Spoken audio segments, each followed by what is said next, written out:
સુરત ભાજપ સંગઠન શોભાના ગાંઠિયા સમાન છે। પ્રદેશના હસ્તક્ષેપથી શહેર સંગઠનમાં નારાજગી જોવા મળી। પૂર્વ મેયર દક્ષેશ માવાણીની અવગણના, 16 એવોર્ડ મેળવનાર નેતાને સાઇડલાઇન કર્યાનો આરોપ લાગી રહ્યો છે। કાર્યકરોમાં વધતા જતો આંતરિક અસંતોષ ઉડીને આંખે વળગી રહ્યો છે। વધુ વિગતો સાથે અમારા સંવાદદાતા મનીષ પરમાર જોડાઈ ગયા છે। જી મનીષ, આ સમગ્ર વિવાદ શું છે?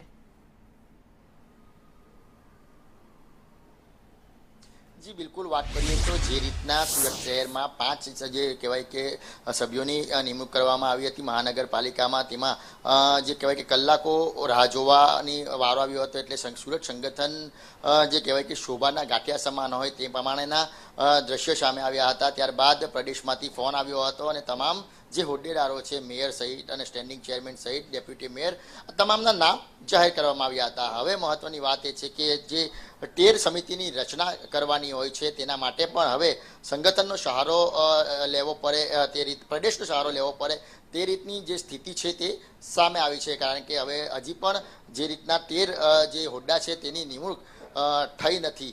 બીજી બાજુ વાત કરીએ તો જે દિગ્ગજ નેતા છે જેને કોર્પોરેટર બનાવવામાં આવ્યા છે તેને મોટું પદ મળવાનું હતું, તેમાંથી એક મોટું નામ છે જે પૂર્વ મેયર દક્ષેશ માવાણી હવે માત્ર ને માત્ર કોર્પોરેટર બનીને રહી જશે તેવી શક્યતા વ્યક્ત કરવામાં આવી રહી છે। દક્ષેશ માવાણીની વાત કરીએ તો સુરત શહેરને તેને 16 જેટલા એવોર્ડ પણ અપાવવામાં આવ્યા હતા। બીજી બાજુ વાત કરીએ તો જે જૂના અને દિગ્ગજ કાર્યકર્તા હતા, જેમ કે મેયરના દાવેદાર તો પ્રતિભા દેસાઈ જે ખૂબ જ જૂની કાર્યકર્તા હતી, તેને નવી ટિકિટ આપવામાં આવી છે। સાથે જ વાત કરીએ તો ઉર્વશી પટેલ જે ગત ટર્મમાં પણ કોર્પોરેટર રહી ચૂક્યા છે। સાથે જ વાત કરીએ તો નેન્સી શાહ, તેની પણ મેયર તરીકે દાવેદારી કરવામાં આવી હતી, પરંતુ તેની પણ અવગણના કરવામાં આવી છે। તેમને કોઈ પણ પ્રકારનો હોદ્દો નથી આપવામાં આવ્યો। સ્ટેન્ડિંગ ચેરમેનની વાત કરીએ તો સ્ટેન્ડિંગ ચેરમેનમાં સૌથી વધુ નામ જો ચર્ચાસ્પદ રહ્યું હતું તો એ છે ધર્મેશ બાલાણા અને જે વજેશ ઉનડકર સાથે હેમાંશુ જે રાહુલજી છે